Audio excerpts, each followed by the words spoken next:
Hello and welcome to the Vergecast, the flagship podcast of robots carrying other robots. I'm Jake Kastrenakis, executive editor of The Verge. David Neely, those guys not here today, but got some big news here.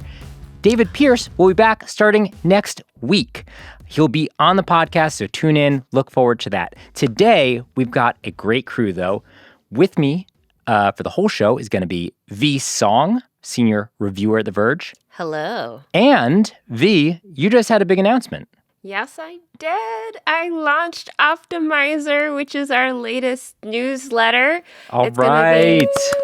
It's going to be a fun time. I will be having several existential crises as I test out tech's claims to make your life better with whatever app, AI, gizmo, smartwatch, the whole spiel.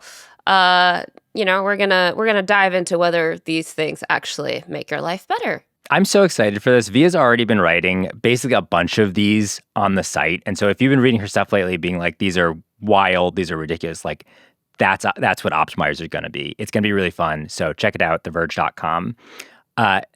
We've got a lot to talk about today. There is a huge ruling in the Google Antitrust case. Lauren Feiner, The Verge's senior policy reporter, is going to join us later to talk about that. But first, we've got Jen Tuohy here. She is in Berlin at the IFA trade show. Jen, how's it going? Good, thanks. Yeah, hot and sweaty. It's like 900 degrees in Berlin. But having a blast, checking out all the fun gadgets and the robots carrying robots. So it's it's always a good time here. Okay, I have an important question. How is your hotel room? Is there any smart tech? That's no. It's not. I've never been in a smart tech hotel. I think they only exist in California. Honestly. Oh, okay. Well, that's that. We need to make your next trip over to California. I was hoping that because of IFA, you'd have a slightly smarter, swankier, AI-infused hotel, but nothing yet. No. Okay, we'll get there. This one can't even do the air conditioning. It's definitely not smart. Oof, it's not good. What floor are you on? I can open my window. That's the nice thing about Europe. Okay. Is Europeans let you open windows. You know what? That's technology. Yes, it's a different kind. That is very true. So Jen is in Germany for IFA. IFA is this big European tech show.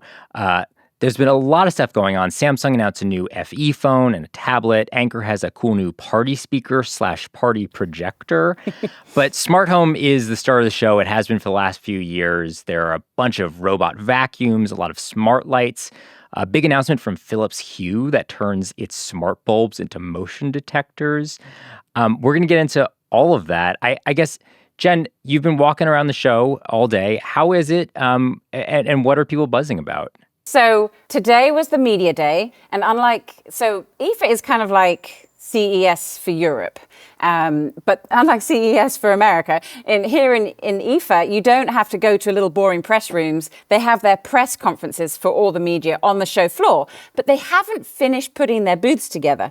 So we're basically literally dodging forklift trucks and ladders and like buckets of paint as we try and go and check out these press conferences. So I haven't got to really get hands-on in too many booths yet because they're still building them. But we got a lot of announcements. So, but it was fun to sort of get a few sneak peeks, around the back of the curtain for some of the booths. So Dreamy had a big press conference in their booth today. And that was one of the more sort of, this is kind of cool, but do we really need it moments, which was a stair-climbing robot. And this is something that has been sort of dear to my heart in the robot vacuum world, robots with various limbs and things like that they can do. Like proper stairs. I feel like it's been announced before, stairs. And they're like, it's actually just like a bump. Like I it know, can go up a bump. I know, you're right. This you're will right. walk. We've had these levels. We're at this. So what are we talking about here? Legs, treads? Treads. So it's okay. It's actually, they call them arms, there's two companies that have actually released the same robot concept. Eufy has one, which you are going to be able to buy relatively soon, I think next year. And then Dreamy has announced its concept. And it's tracks, and they basically fold their sort of arms out from the body and turn into tracks and then track up the stairs. So it went up like 9 stairs and then stopped, turned around and came down. That's almost a whole flight of stairs. That's almost. Is there a limit to the number of stairs they can do? Because, I live in a 4-floor townhouse. It would be nice to have one stair-climbing robot instead of 4 robo-vacuums that are limited to each floor.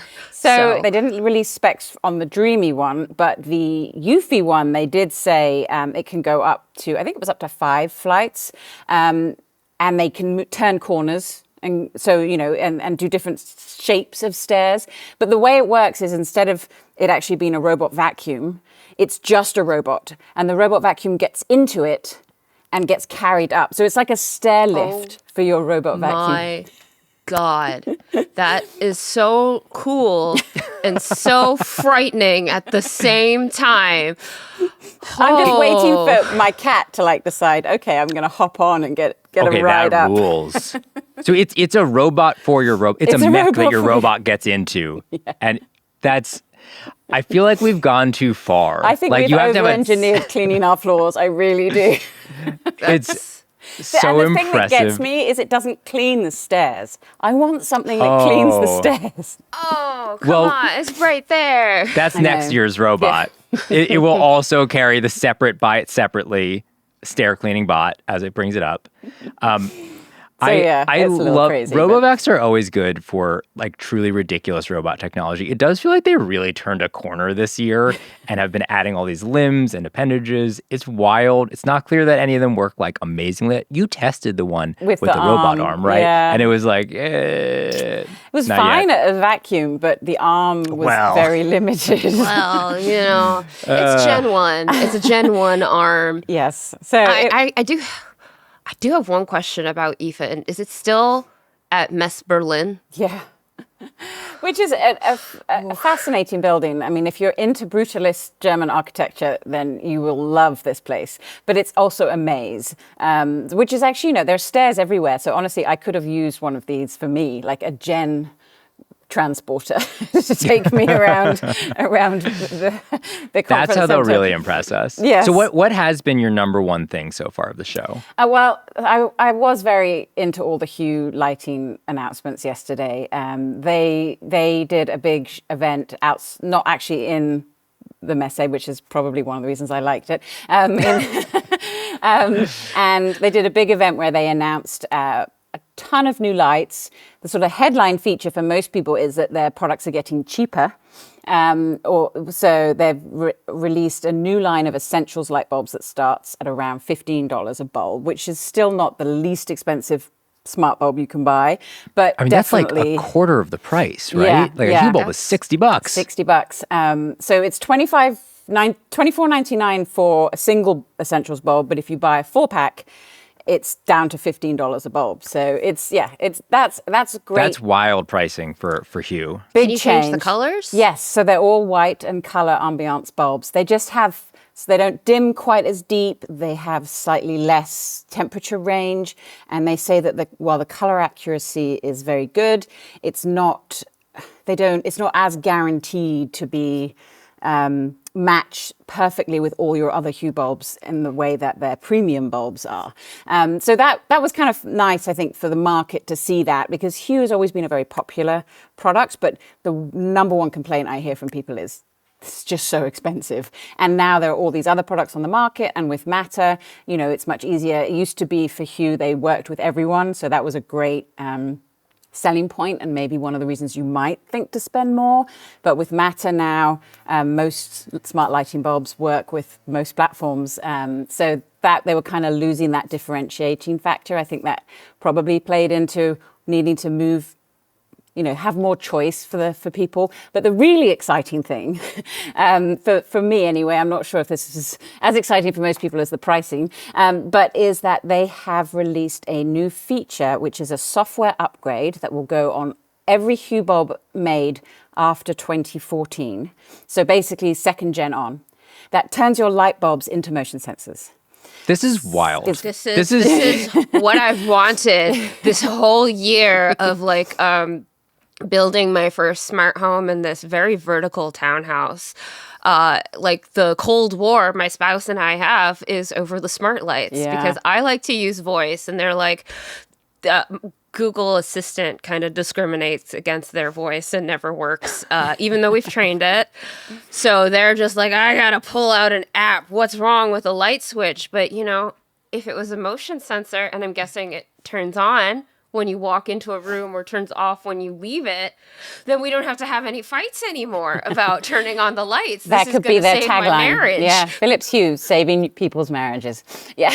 Well, you really could get a motion sensor, V. I mean, to be fair, you can buy motion sensors. We could, but you know, it's kind of cool if you don't have to buy multiple devices. And motion sensors can be fiddly. It's kind of one of the advantages of this tech is it covers a larger area than, say, a traditional PIR sensor.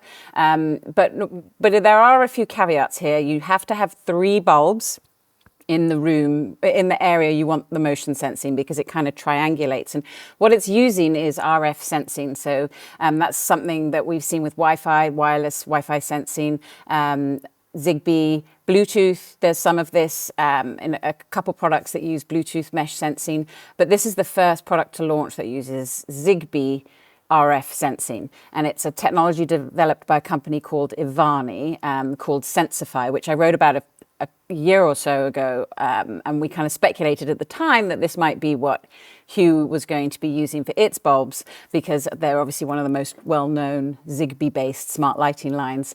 And so it's basically just detects disturbances in the radio frequency signals between the bulbs. So that's why you need at least, I think they recommend 3 to 4, which could be a bit tricky and depending on what kind of a room you have.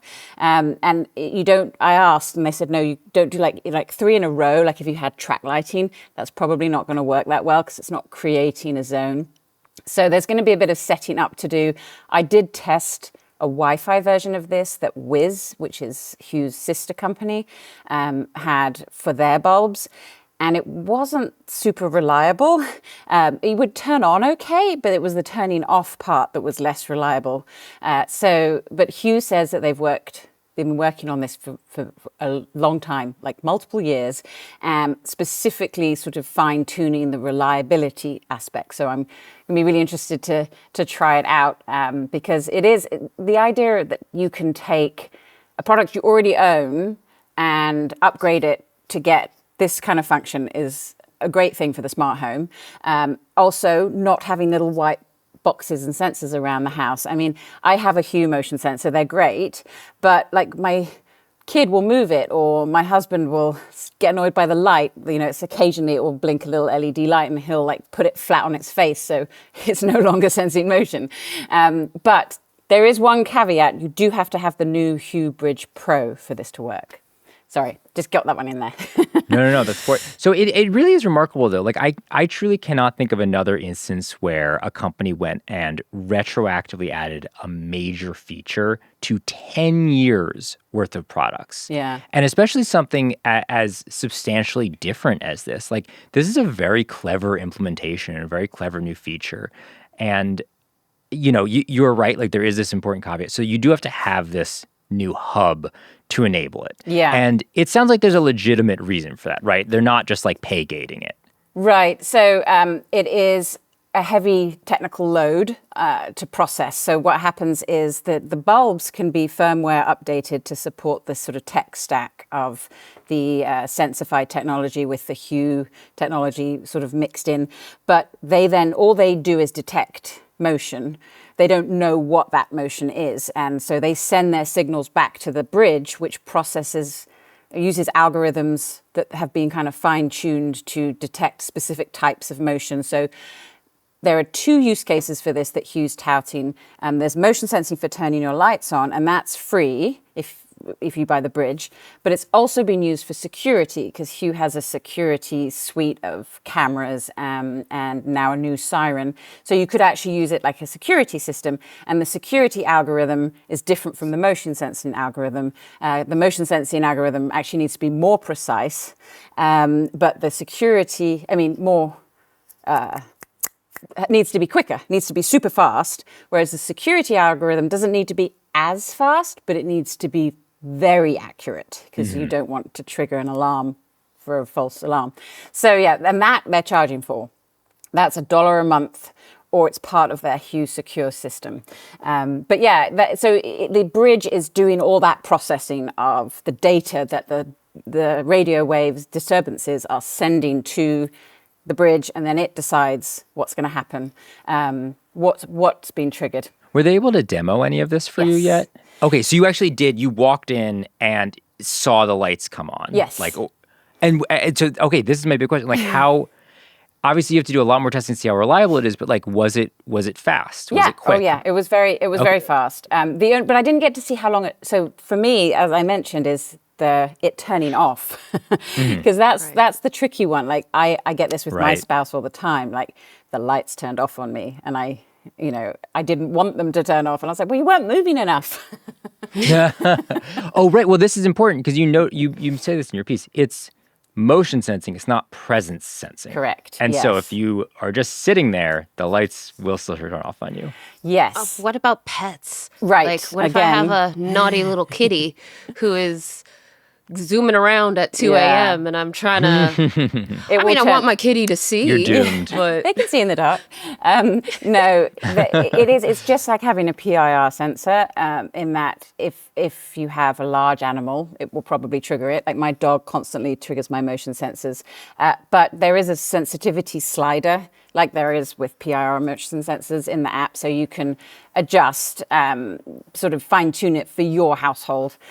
So, I mean, I think, and the turning off part is quite important, because I often have my lights turn off on me while I'm still in a room, while I'm still doing something, and that's very frustrating. So that's the part I mean, they didn't really demo that because they're not going to be like, let's sit here for 10 minutes and wait for the lights to turn off.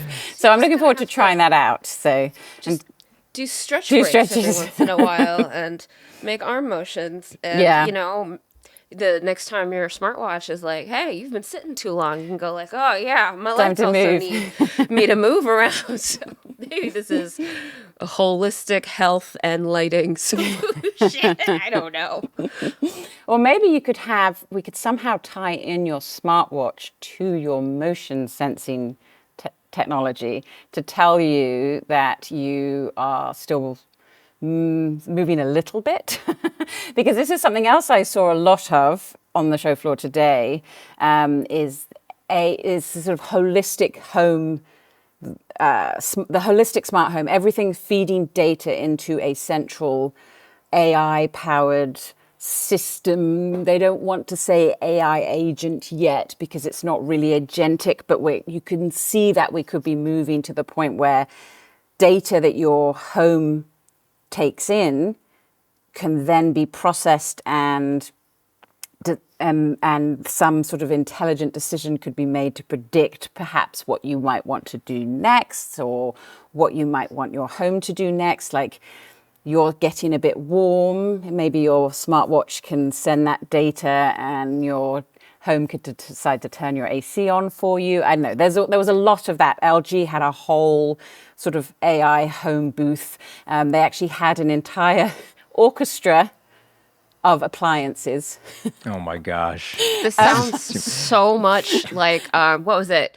It's just fresh on my mind because we just had the Pixel event, but this sounds so much like that whole ambient computing thing that Google is always on about, just how everything will be invisible and you'll have... This is the conspiracy theory. You'll have all these devices just feeding data to each other and talking to each other, and the AI in your home will be the thread. Another smart home pun to tie it all together. And so, it really, I think back in the day we're like AI, ambient computing, yeah. But now it's just like all starting to fall together into the same piece, and hearing this, I'm just like, yeah, I want motion sensors in my lights. Would be really cool if it talked to my smartwatch for those reasons.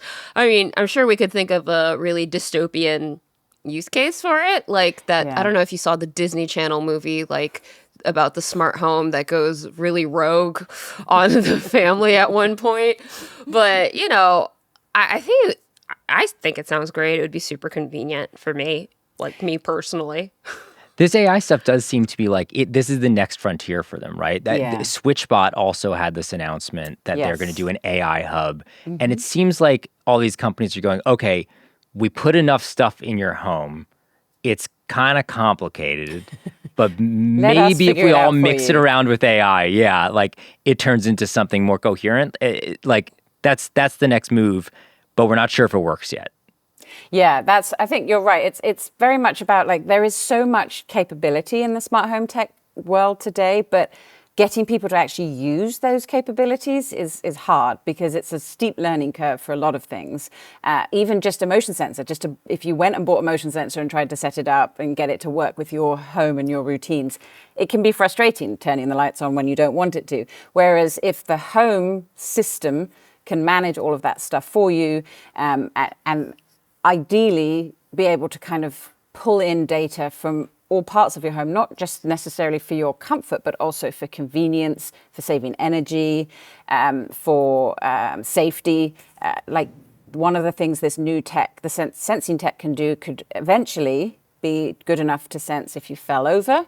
So in theory, your home could basically be watching you.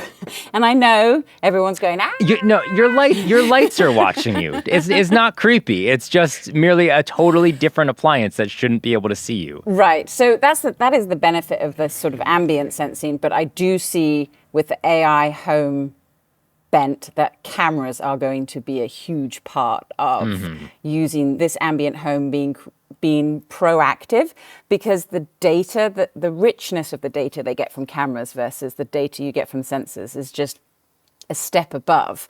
And so in terms of SwitchBot, for example, they released their AI hub, and they have a couple cameras that you can use inside the home. They have one pan and tilt camera, and they have a video doorbell, and they were sort of pitching it like we can see when where you've left your phone, because we're watching you in the home. Okay, that's a good feature. And then when you can't find your phone, you say, "Hey, SwitchBot, where's my phone?" And they'll be like, "You left it in the bathroom." And we then don't your want a camera 3 in the robot bathroom. vacuums go and crawl up to the bathroom and grab it with their arm and bring it back to you. Yes, there you go. You've solved it.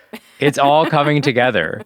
That sounds so cool and so scary at the same time. Like just like equal parts, like the idea of having cameras in every part of my home watching me. Like when you say like, "Oh, it'll tell you where your phone is," I'm like, I need that because I'm constantly dinging the thing at all points in time.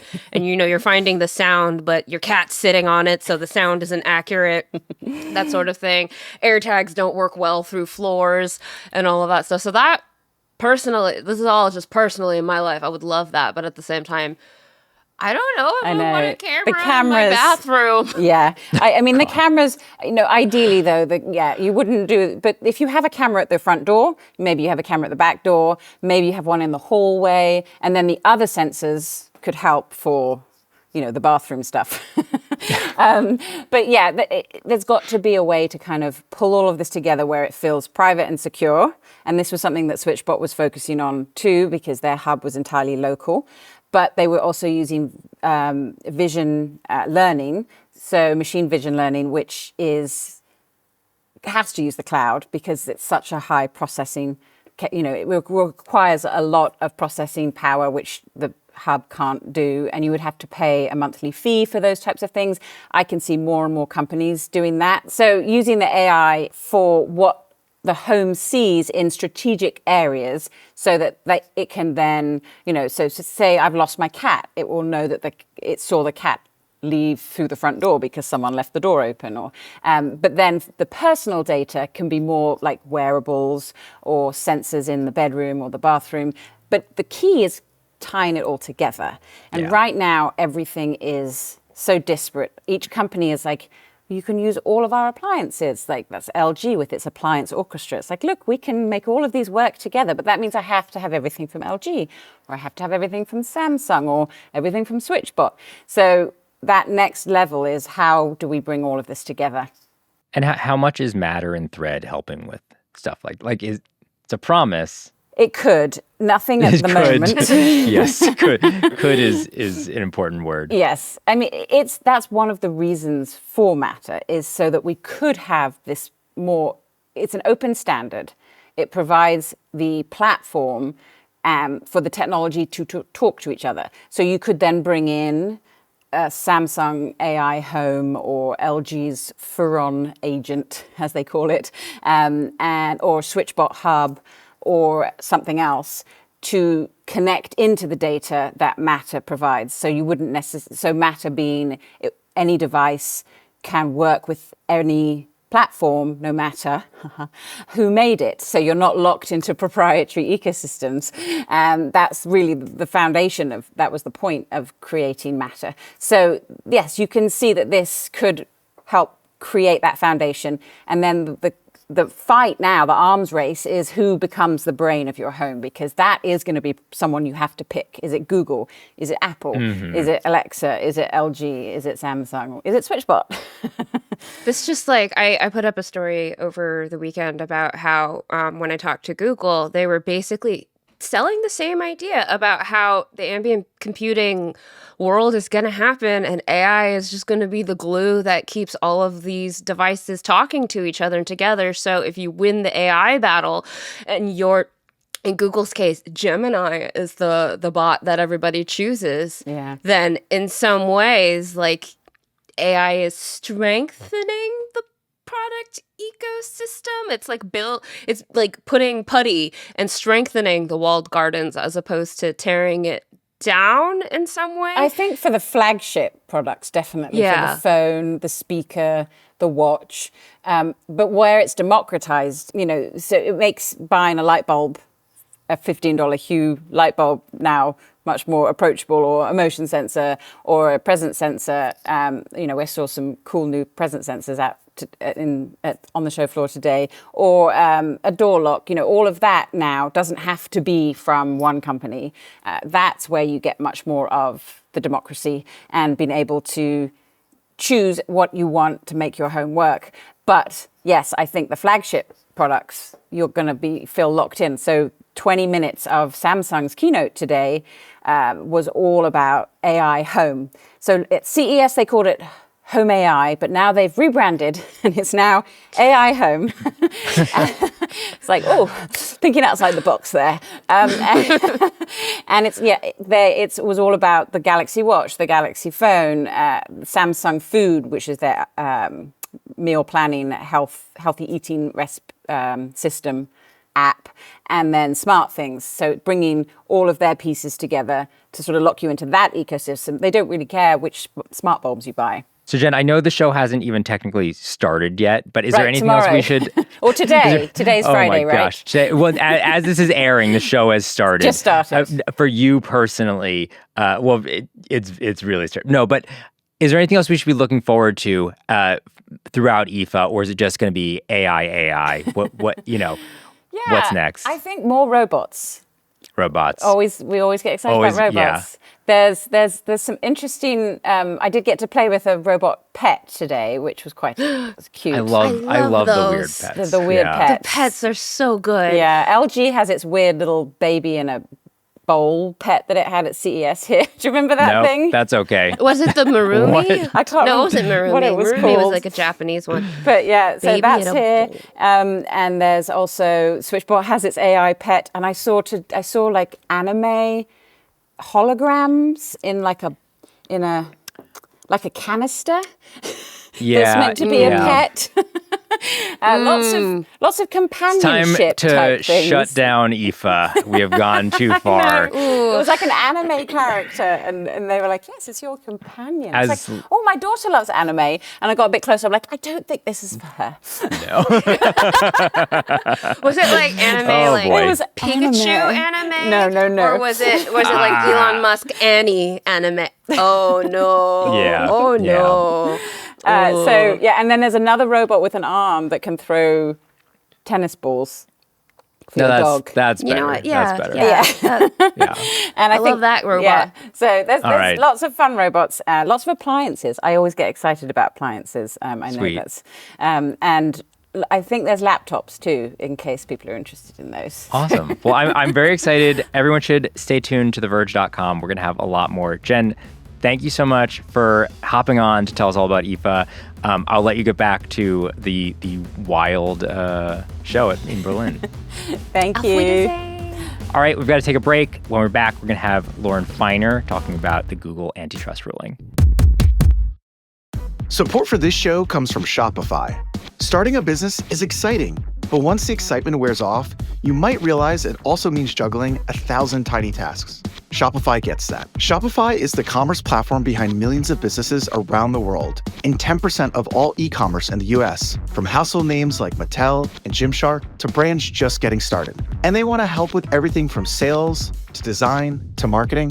Can't code? No problem. Shopify's got slick, ready-made templates that actually look good. If you need help writing product descriptions or touching up photos, they've got you covered there too, with their built-in AI tools. And if you hit a wall, their 24/7 support team is right there for you. If you're ready to sell, you're ready for Shopify. Turn your big business idea into reality with Shopify on your side. Sign up for your $1 per month trial and start selling today at shopify.com/Vergecast. Go to shopify.com/Vergecast. That's shopify.com/Vergecast.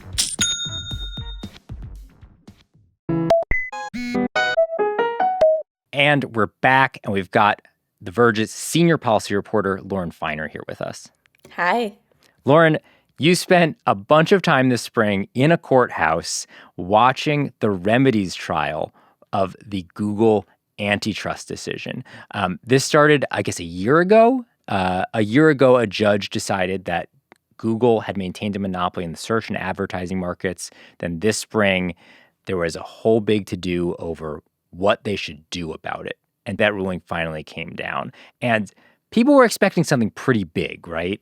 Yeah. And I mean, this even goes back, another 5 years back to 2020 when this case was first filed under the first Trump administration. And then, in last August, the judge finally said that Google is a monopoly in online search. And that was a huge landmark ruling, the first of these big tech cases by the government.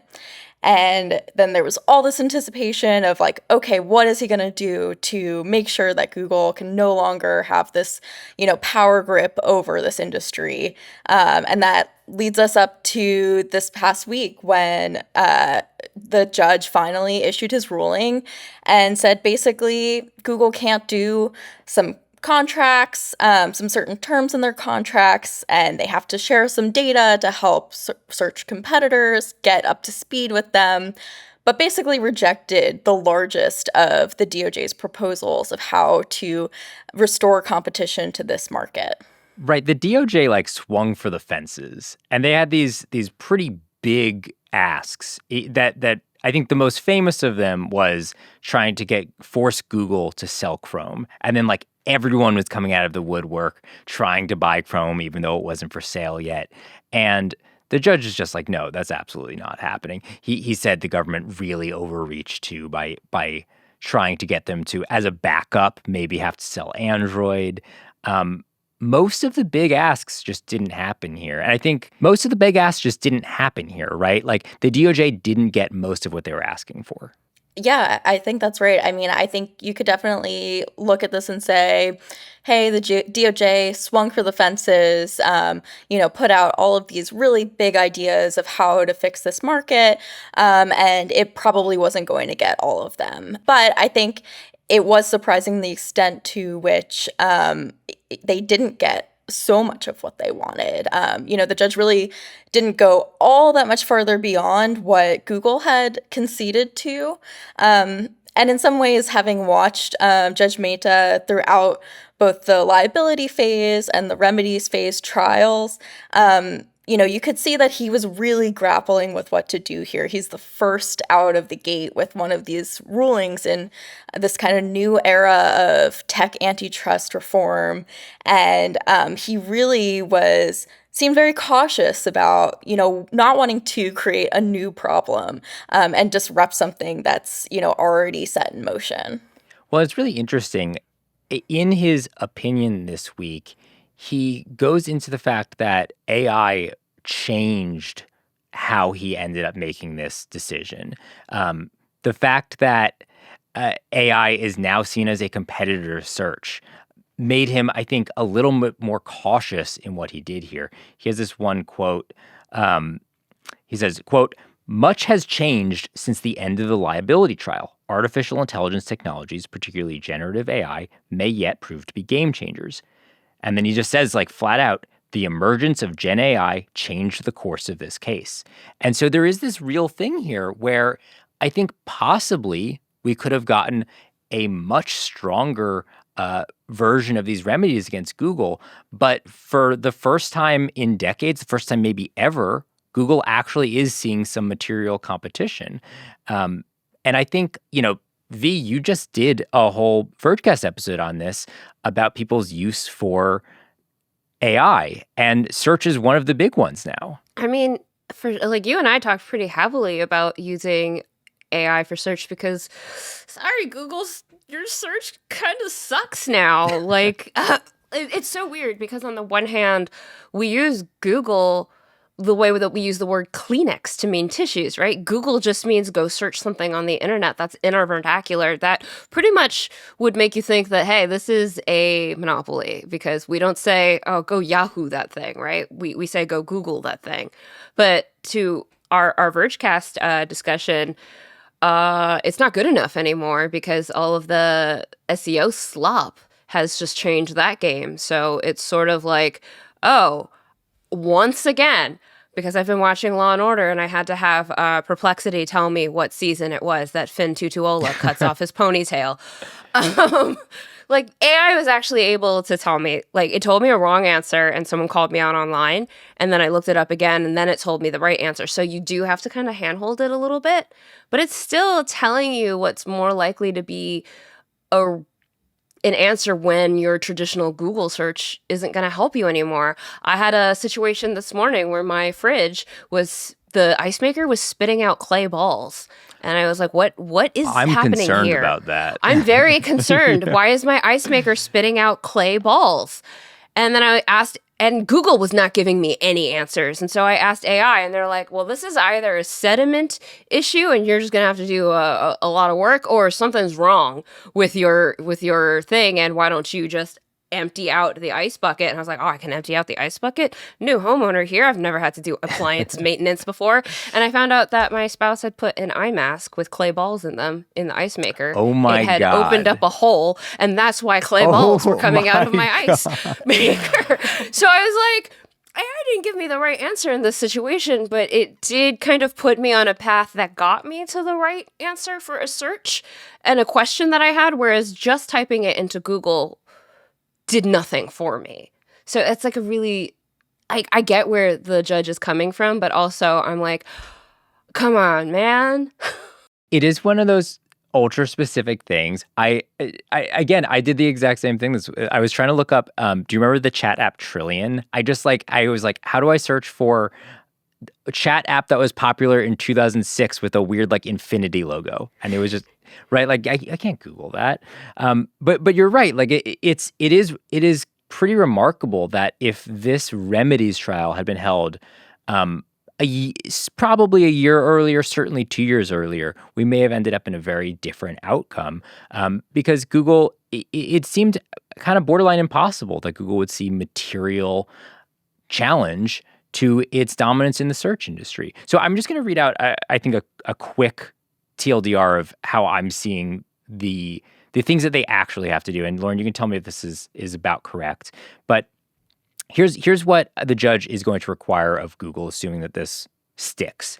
The judge says that Google has to stop making exclusivity contracts for products like Search, Chrome, and Gemini. So they can still make default contracts, but they can't say it's the exclusive provider of those things.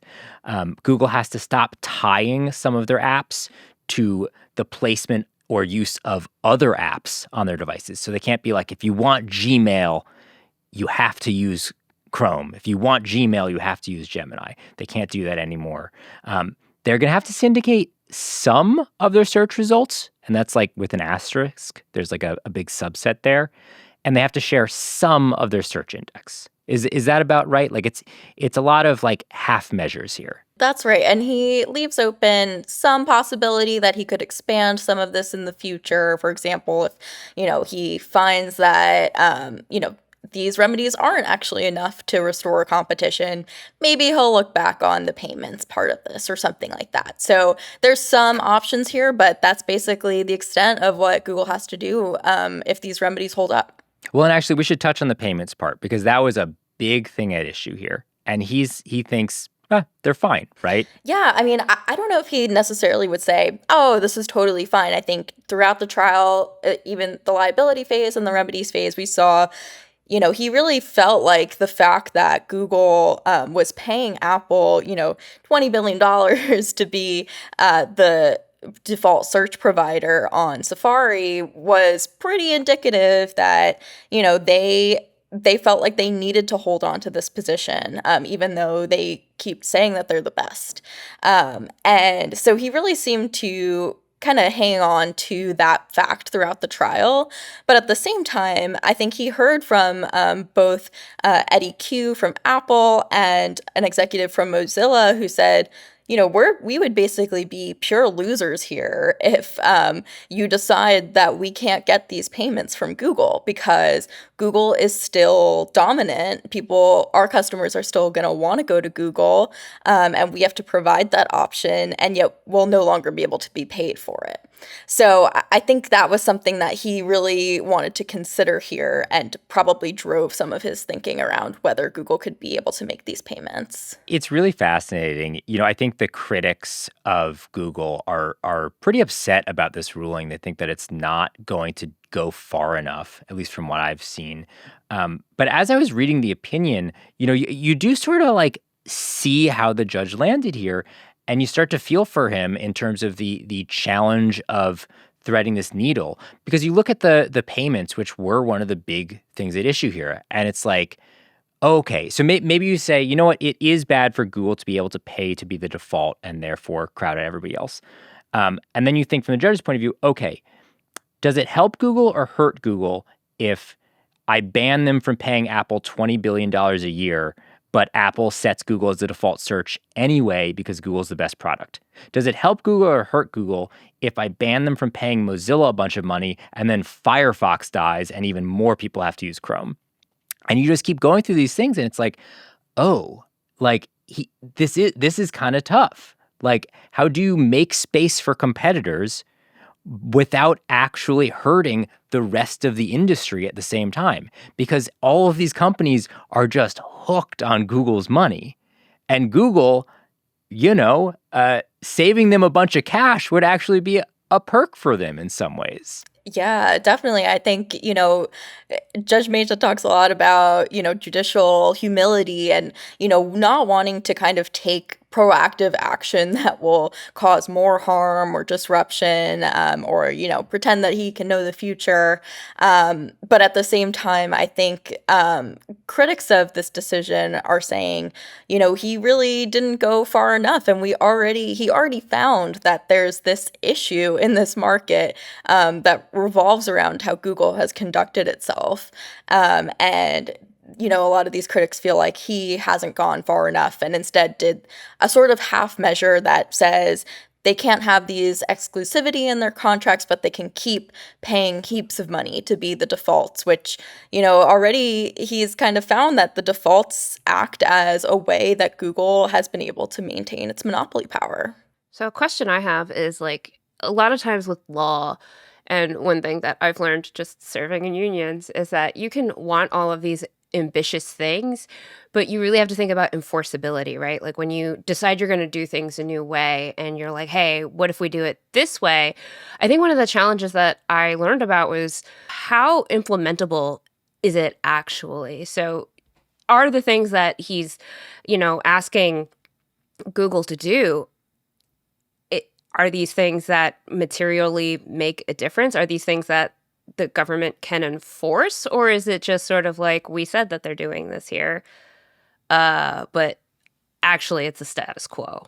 Yeah, I mean, I think that's kind of the reason why the Justice Department was pushing for a breakup, or what they'd call structural remedies in the first place, is that, a lot of people who advocate for those kinds of remedies say they're the easiest to enforce because you don't have to monitor it, you don't have to babysit a company, you just break them up. You just say Chrome can no longer be owned by Google, and they have to sell it and they have to break it apart.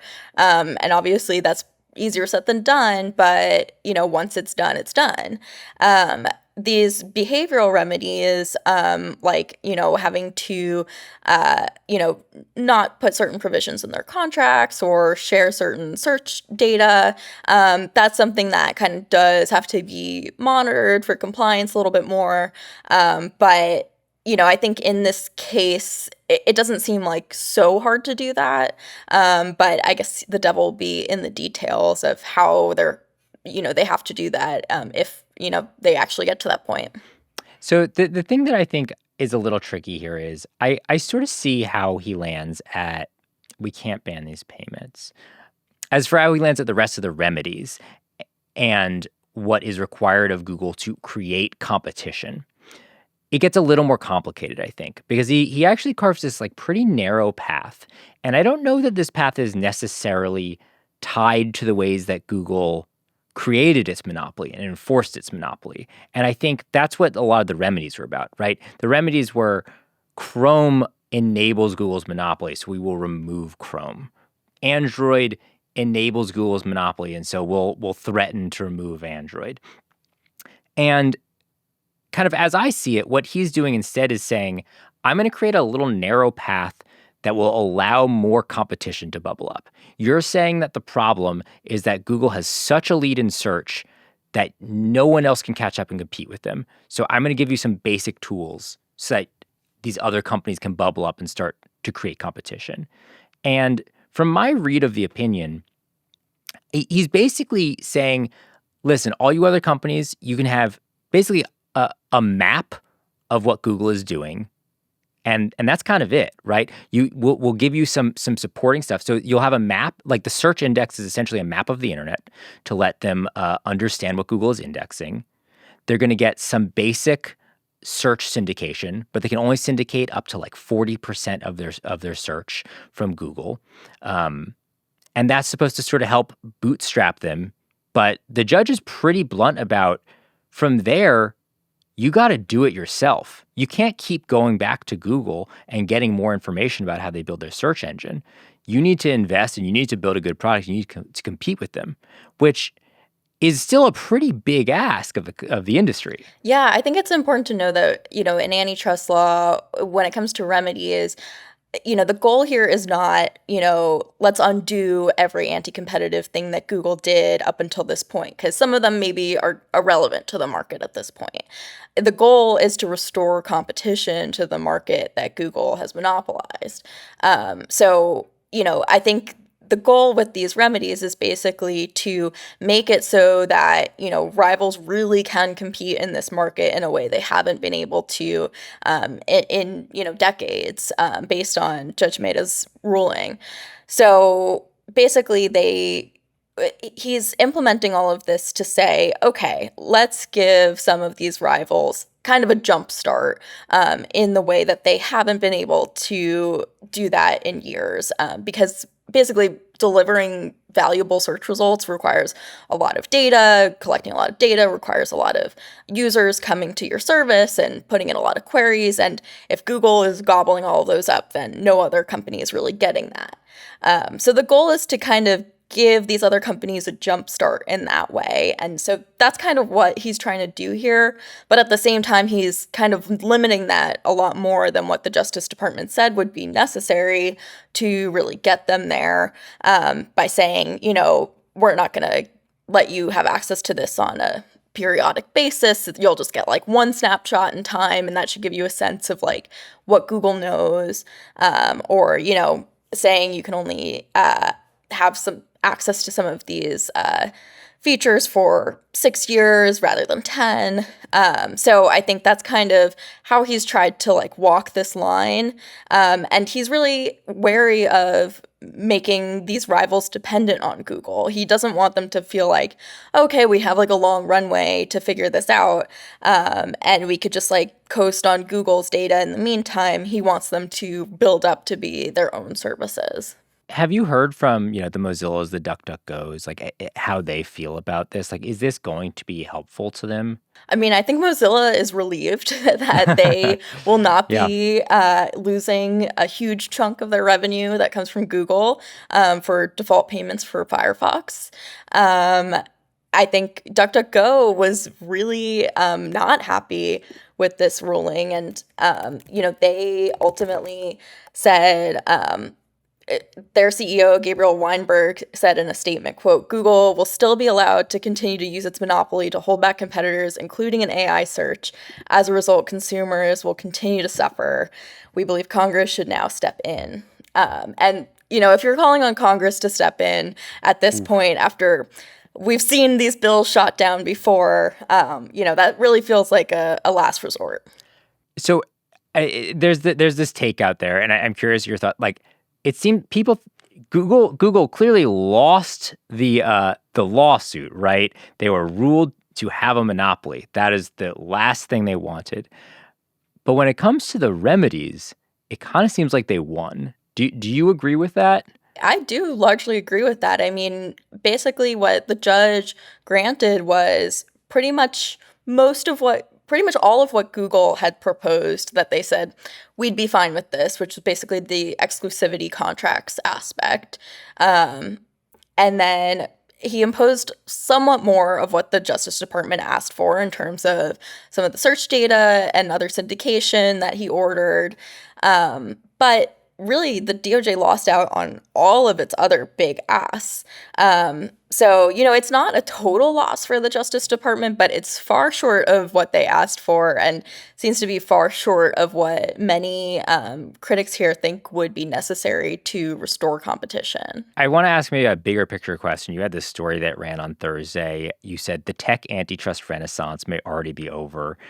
Can you dive into that more? Because there was, I think, this big burst of momentum and energy toward, tearing apart big tech. And it seemed like this was going to be the moment. And I think you're saying maybe it fizzled out before it even started. Yeah, I mean, I started on this beat about 6 years ago when a lot of this was starting to bubble up. And at the time, there was this kind of feeling around antitrust for a long time that, we should kind of just look at like prices, and do prices go up or down, and what does that mean for consumers, and we should really be restrained in how we think about antitrust, and that was just beginning to change with things like Lena Khan coming on the scene with a proposal about how we should look differently at markets that don't necessarily have a price tag for consumers, like is the case in digital markets a lot of the time, but still have, a lot of power. And she kind of came onto the scene making a argument about how to go after Amazon's alleged monopoly. And then we saw this explosion of interest from lawmakers, from outside groups, and eventually from the enforcers themselves to actually kind of take this new approach to antitrust. And, in 2019, we saw the House Judiciary Committee start to investigate all of these companies. We saw the DOJ and the FTC begin to look into all of these companies. And all of that has resulted in lawsuits at this point against Google, Meta, Apple, Amazon. I mean, that's just unheard of for at one point in time to have huge monopoly cases against all of these companies. So it was really a milestone. And then, in the last couple years, we've seen these cases begin to go to trial, and having the initial liability finding from Judge Mehta saying that Google is a monopoly in online search. I mean, that was just huge. That was such a watershed moment for this movement, and seemed to really solidify, like, okay, really, we can get the courts on board here if we put in the work, if we bring these cases. And I think getting to this point and seeing, okay, yes, we got a court, the Justice Department got a court to find a tech company to be a monopoly, but then he does kind of the bare minimum to remedy it. That's a real setback. And I think it's it just casts some doubt on how far courts will really be willing to go to address this problem. And, it could be that in a few years, it turns out that this was the outlier. Google is going to face the DOJ later this month in its other case that it lost to the Justice Department over its ad tech monopoly. And it's very possible that the judge in that case could say, I'm going to break up part of Google's ad tech business. And we could see similar, more, aggressive rulings in some of these other cases. So it is too soon to know what the arc of history on this will look like. But I think it is just a kind of a warning to the optimism that's existed in this space that, there's still such a long road ahead and the hardest part may be yet to come. I'm just curious because you're kind of mentioning that this is a marathon, not like a 5K, just to use runner analogies.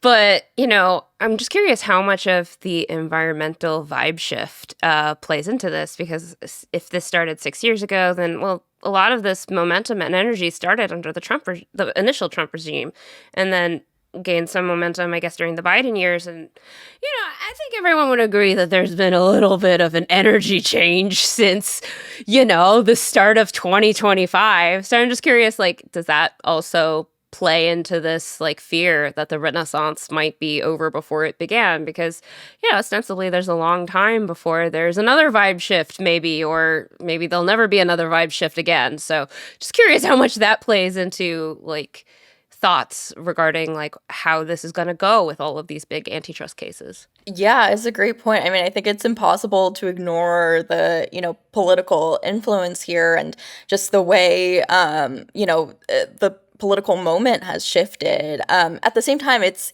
really interesting, and I've written about this a good amount. It's been such a bipartisan movement here, and it's not that it's all sides of both parties really care about this, but it's, a certain subset of each party is really invested. And you'll see I think at one hearing there was Matt Gaetz and, will be saying something that sounds a lot like Elizabeth Warren. And so it's just really perplexing sometimes. But then I think you end up seeing in this moment, especially amid all the upheaval we saw earlier this year with Doge, with, Mark Zuckerberg coming to the White House right before his antitrust case went to trial, all of this kind of fear about outside influence, corporate influence, and just how the Trump administration would conduct itself, his dismantling of different agencies and kind of taking Democrats off the Federal Trade Commission. I think all of that just kind of created this questioning and distrust between the parties around all of this. So I don't know that it necessarily undermines the policy goals that I think are kind of deeply held beliefs, at least within a lot of members of this movement on both sides. But I think it's impossible to ignore the possible influence of that and just kind of the different moment that we're in right now. I think you're right that at a bare minimum, this is a coming back down to earth moment. This is even if we get there, judges are typically very cautious in how they approach these remedies.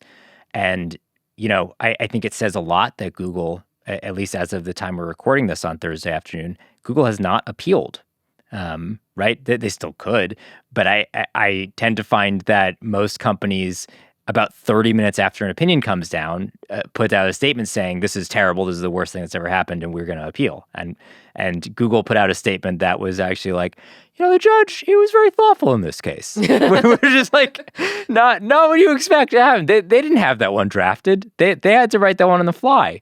So, Lauren, what happens next here, right? This still could get appealed. It could eventually be put into place. What are we waiting on? Yeah, I think it still is pretty likely that Google appeals. They said before this came out that they would appeal because basically they had to wait for the remedies ruling to come out to even appeal the underlying liability finding. And Google doesn't like being called a monopolist. It probably is going to appeal that part of the ruling. But, we'll see what happens there. The other thing that could happen is that the DOJ or the states that also brought this case against Google could appeal to get more of the remedies that they were asking for. So we could see appeals from one or both sides here. And then that would go up to the appeals court, and that could eventually go up to the Supreme Court. So even though a lot of these remedies could go in place soon, they could all be kind of paused while all of this goes on, and it really could be a long time before any of this really comes to fruition. R.I.P. Lauren. Yes. You know where to find me. Stay tuned. Maybe we'll have AGI by the time the actual remedies come down. All right, we've got to take a break. When we get back, the Thunder Round is back and better than ever. Stay tuned. Support for this show comes from Indeed. Having a business is hard, but trying to find the right someone to help you with that business is even harder. It can feel downright impossible. But with millions of job seekers and powerful tools to help you post, screen, and interview all in one place, Indeed makes hiring faster, easier, and smarter. Indeed's sponsored jobs help you stand out and find top talent fast. How fast is Indeed? In the minute I've been talking to you, 23 hires were made on Indeed, according to Indeed data worldwide. And with Indeed's sponsored jobs, there are no monthly subscriptions, no long-term contracts, and you only pay for results. Join the 3.5 million employers worldwide that use Indeed to hire great talent fast. There's no need to wait any longer. Speed up your hiring right now with Indeed. And listeners of this show will get a $75 sponsored job credit to get your jobs more visibility at Indeed.com/Verge. Just go to Indeed.com/Verge right now and support our show by saying you heard about Indeed on this podcast. Indeed.com/Verge. Terms and conditions apply. Hiring? Indeed is all you need. Support for this show comes from LinkedIn. When you're a small business owner, your business is on your mind 24/7. So when you're hiring, you need a partner that works just as hard as you do. That hiring partner is LinkedIn Jobs. When you clock out, LinkedIn clocks in. LinkedIn makes it easy to post your job for free, share it with your network, and get qualified candidates that you can manage all in one place. LinkedIn's new features can help you write job descriptions and then quickly get your job in front of the right people with deep candidate insights. Either post your job for free or pay to promote. Promoted jobs get 3 times more qualified applicants. At the end of the day, the most important thing to your small business is the quality of candidates. And with LinkedIn, you can feel confident that you're getting the best. Based on LinkedIn data, 72% of SMBs using LinkedIn say that it helps them find high-quality candidates. Find out why more than 2.5 million small businesses use LinkedIn for hiring today. Find your next great hire on LinkedIn. Post your job for free at linkedin.com/track. That's linkedin.com/track to post your job for free. Terms and conditions apply. All right, we're back for the Thunder Round. There it is. As you all hopefully know, I have been on a power trip, a widely beloved, fan favorite, only positive reaction. I'm losing my adjectives here. Power trip. That, I have to warn you all, may come to an end as soon as next week. I'm going to have to fight David Pierce. 2 podcasters enter, only one will leave to find out whether the Thunder Round continues. Listen, if you love the Thunder Round, if you support the Thunder Round, I'm going to need you to email vergecast@theverge.com. Tell us how important it is to you. This is the Thunder Round, 5 stories, 5 minutes each. When we're running out of time, we'll hear some rumbling thunder. When time is up, our producer, Travis Larchuk, will strike us down with a final crash. That means it's time to move on. All right, V, you're up first. What have we got? Okay. So my question is, would you pay $2,000 for a smartwatch? Because that's what Garmin is asking from some people. They came out with an announcement this week about their flagship Garmin Fenix 8 Pro series. So it's like an S year for Garmin. The Fenix is their flagship line. And just like how the iPhone used to have an iPhone 4, then an iPhone 4S, the S year is just like, not that many updates. So they just came out with the S year Pro Garmin Fenix 8. And, there's some really cool things. They finally added LTE and satellite SOS. Kind of. You have to use the Garmin Messenger app, so it's not like you can have an actual phone number on your Garmin or fully like how you would think of a data connection on that. Doesn't the Apple Watch Ultra have that for half the price? It's for $10 and it's $800. The LTE connection is generally $10 depending on your carrier, and the Apple Watch Ultra is $800.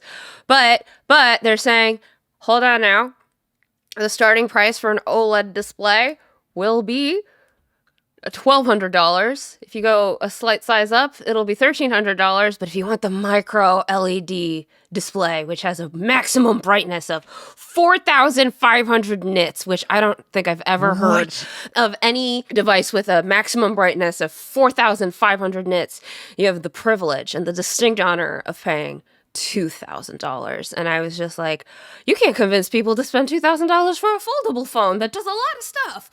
$2,000. Like, people were losing their minds over the Garmin Fenix 8 being $1,000. $2,000. For $2,000, this thing better like be 4K. Like I better be able to watch like Dolby Vision movies on my wrist, like with this thing. So what is the outdoorsy use case where you absolutely need 4,500 nits? Like, it's like you exclusively hike in the desert with the midday sun directly overhead and you just like can't possibly rotate your wrist enough to like see it?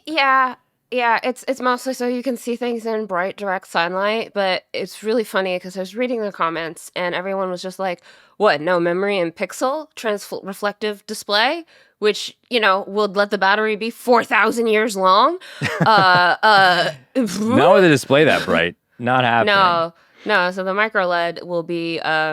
I think about a 10-day battery life. And for Garmin, if you're talking about for an Apple Watch or a Pixel Watch or a Samsung Watch, 10 days battery life, sign me up, Bob. But for a Garmin, where they measure the battery life in weeks and months, 10 days, they're like, 10 days? Is this supposed to be like a part of the ultralight hiking movement so that like you don't have to bring your phone or your satellite phone? But I don't get how you would be able to rely on this to send all your messages if you are in an emergency. Yeah, kind of. Like, basically what they're doing, because it's really hard to negotiate these carrier deals for the smaller brands. Like, Garmin's a publicly traded company, but it's not on the scale of like Apple or Google, right? So it's harder for them to negotiate the carrier deals. So what they're doing is they're relying on the Garmin InReach satellite communications to bring LTE-M to these watches and satellite connectivity. So depending where you are, if you make an SOS call, which is the big appeal of these things, it'll reroute you to the Garmin like response center. So Garmin is going to be like a middleman in every step of the thing. Your watch won't have its own cell phone number. You can only call other Garmin Fenix 8. So your friend who has also spent over $1,000 for Garmin Fenix 8 and or the family members that you've badgered into downloading the Garmin Messenger app, which is their proprietary app to enable text messaging more thoroughly on their device. And, they introduced that last year. I tested it for the Garmin Fenix 8 review. I had a friend download it. And as soon as I was done with the review, she was like, so the review's up? And I was like, yeah. And she's like, can I delete this app now? So it's great. Helps them compete more with Apple and all those stuff. But I can't help but feel like they've lost the plot a little bit for what their users actually want. So $2,000. That's my... They have taken the best and worst parts of micro LED, which is really bright and insanely expensive. Yeah. All right, Lauren, what have you got? Okay, so I'm here to deliver some devastating news that Amazon is cracking down on how you share your Prime shipping benefits with your friends and family. Yeah, this was huge news in my family because on the day that the Google search remedies ruling came out, my dad said, okay, yeah, but have you seen that you have to stop mooching off of our Amazon benefits? So, yeah, basically they're making it so, they're kind of changing this invitee program that they had into Amazon Family. And under that program, everyone who's part of that has to be part of the same primary household. So if you don't live with the other person in your family or your friend group that you share a Prime account with, you can't kind of share those Prime benefits.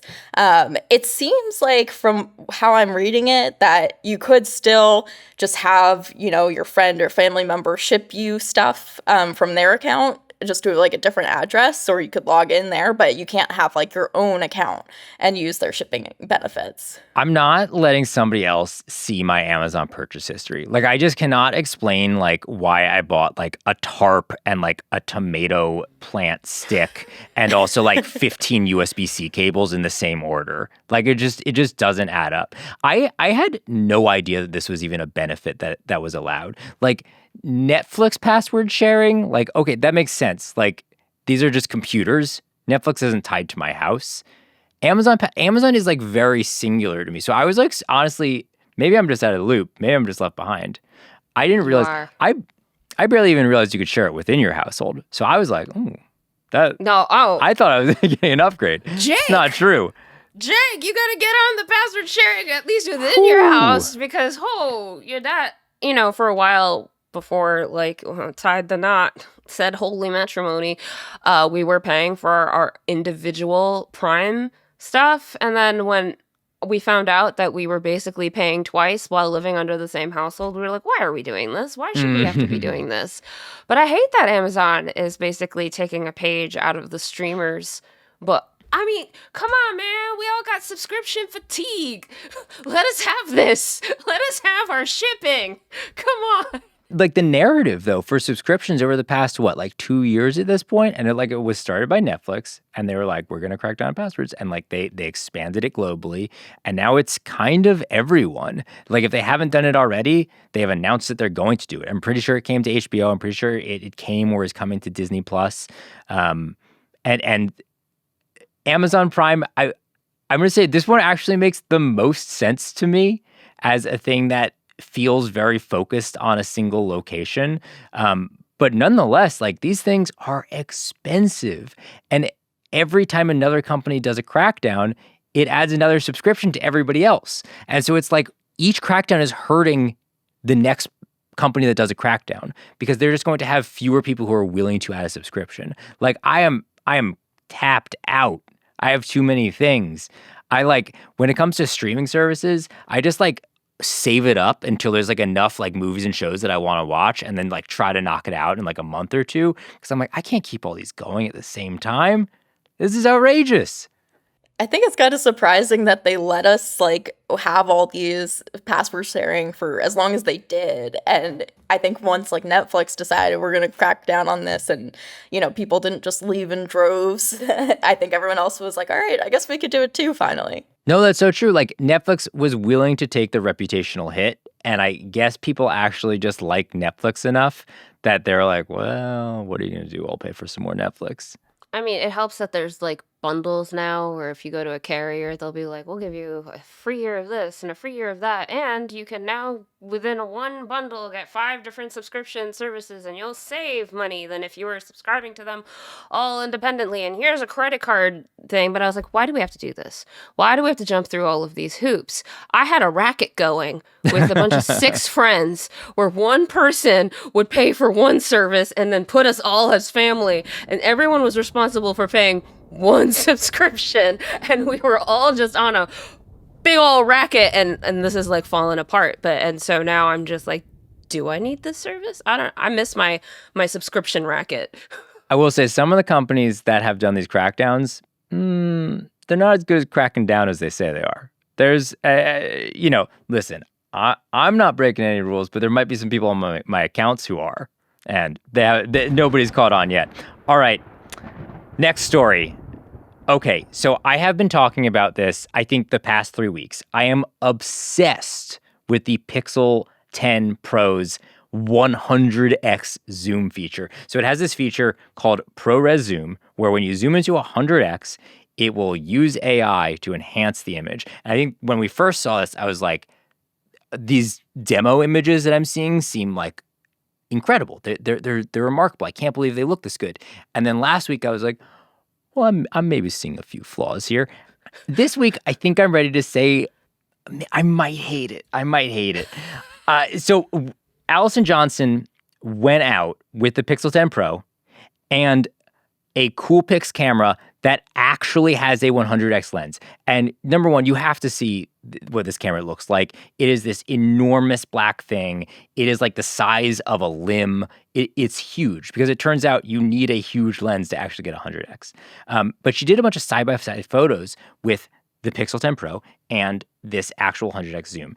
Okay, so I want to show you two of the photos that Allison took, and I want to hear which one you think is better. And I'm going to give you the one that I think is maybe the best presentation from the AI.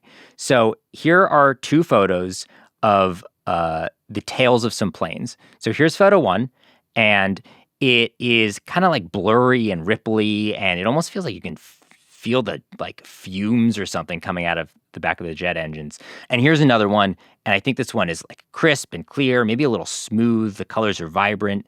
I'm curious, do you two have thoughts on which of these two is a better photo? The one that doesn't look like amateur impressionist art. So you're saying, so this one that's currently up on screen, the Yes. smooth one with the bold colors. Lauren, do you feel the same? Do you prefer this one? I think the crisper one is better, but it's a little bit like too perfect. So this is the AI one. And this is, I think, the best case for it, right? It is these sort of big, simple objects, big, bold colors, and it's able to clean them up really neatly, and there aren't too many weird artifacts or messy imperfections or fake things. But I went through all of Allison's photos, and this is like the single one that I think actually shows off this feature being good. But the one that really broke it for me, there's this photo of the moon that Allison took with the Pixel. And I looked at it and I thought, that's a pretty darn good picture of the moon. And it looks sharp. It has this incredible texture on it. And I'm like, it has moon texture. It looks like the moon. This is so cool. And the moment that I turned against this feature was when I looked at the actual photo of the moon. And it is completely different. All the texture is made up. It's not there at all. It was just like, some texture here. So I don't know. I was in pretty messy feelings about this because It's a different color. Right? Yeah, it's certainly a different color.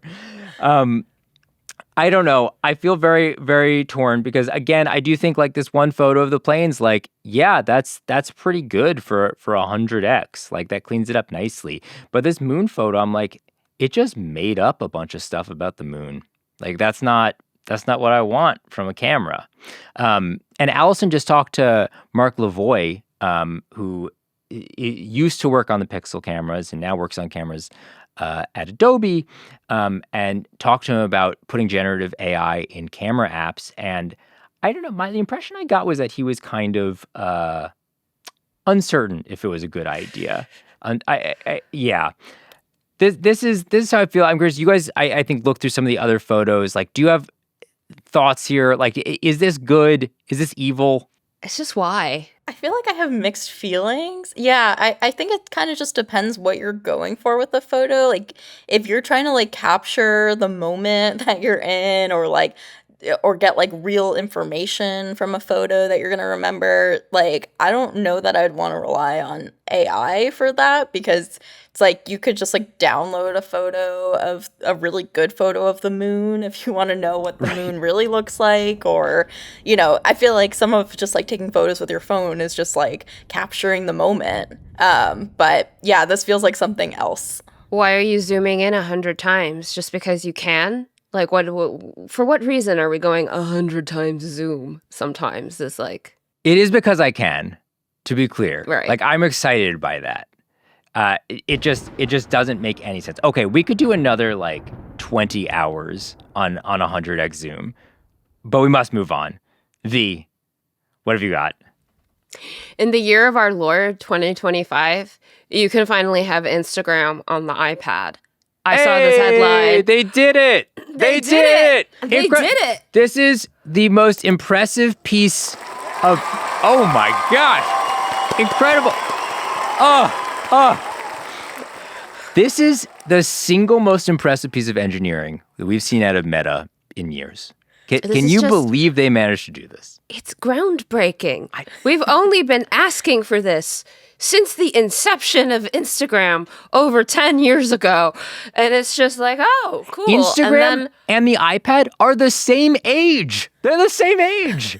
They could have done it at any point. At any point, we could have had a native iPad app that just, instead of an iPhone app that just blows up.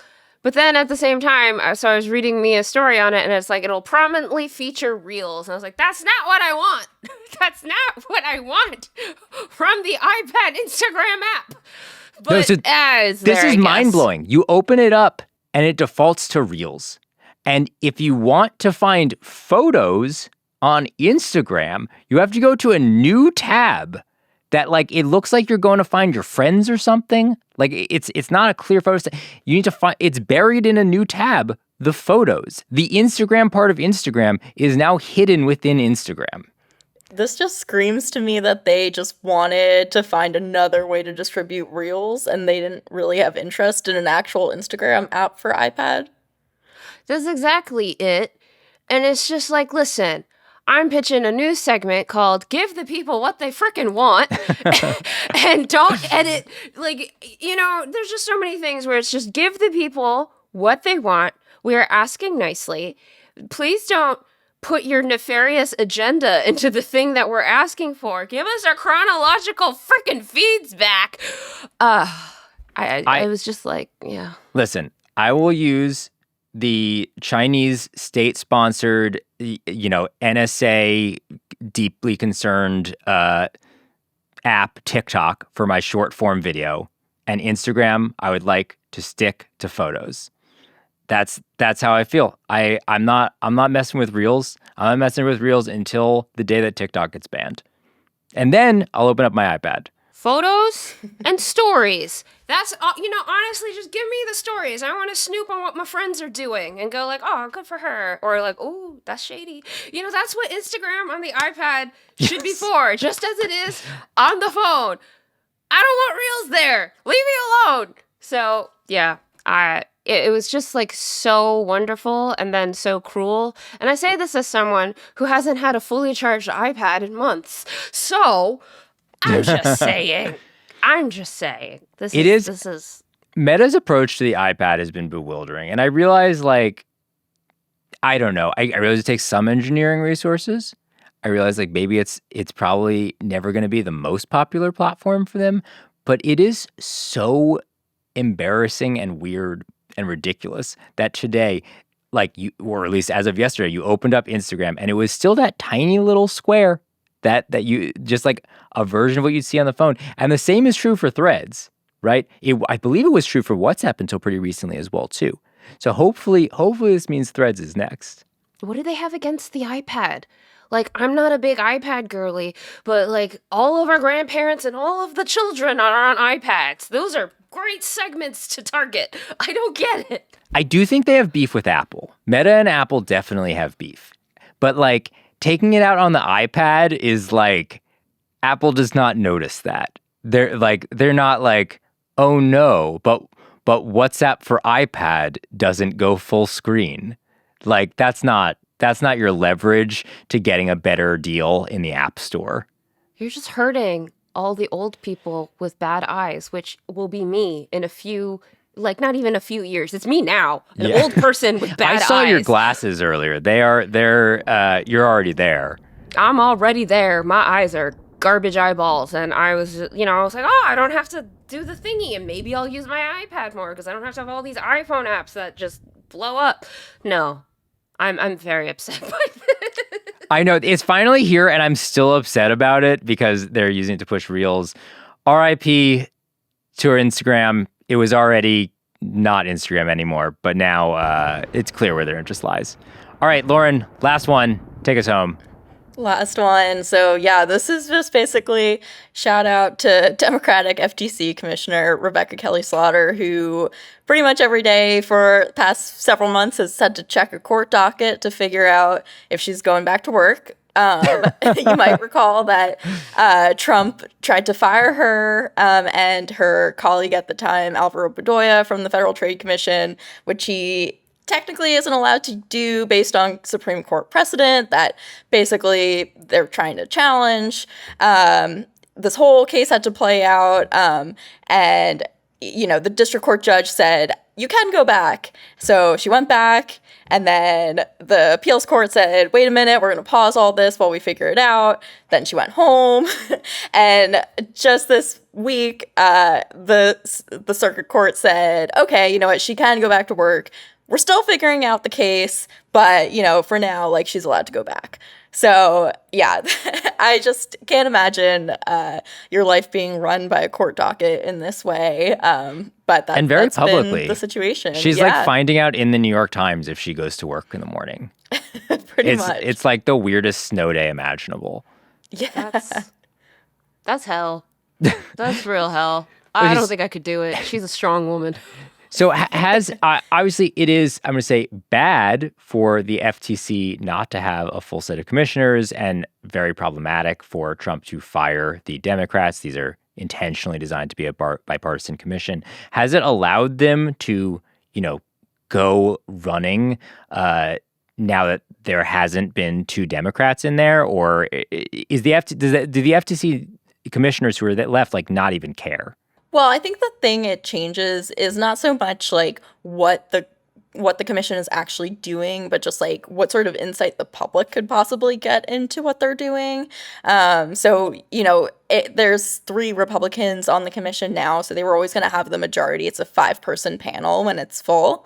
And the chair gets to set the agenda. So it's not that the Democrats would be able to kind of change the outcomes of any votes or anything, but they'd have access to the same documents that the rest of the commissioners do. They'd be able to say in their dissenting statements, like, hey, this is why I think this was really wrong. And without that, we'll never really know. This also just stymies the commission. I think one thing that's overlooked, and this is true at the FCC as well, a lot of what the commission does is boring bipartisan stuff. And that day-to-day work now just grinds to a halt in some respects when you're down 2 major leaders. And so it's the commission is just going to do a worse job of being the Federal Trade Commission. They're going to do a worse job of enforcing the rules that universally they agree they want to enforce. And, it would be nice if this person was allowed to have her job back as she is legally allowed to be there.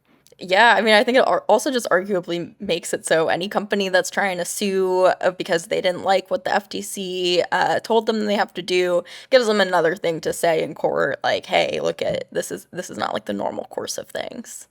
That's fascinating. I'm sure that like any court case, we've got 900 appeals to go. For sure. R.I.P. Lauren. I'm excited to see how it all plays out. All right. That's it for the Thunder Round. Again, if you love the Thunder Round, send an email, vergecast@theverge.com, #save the Thunder Round,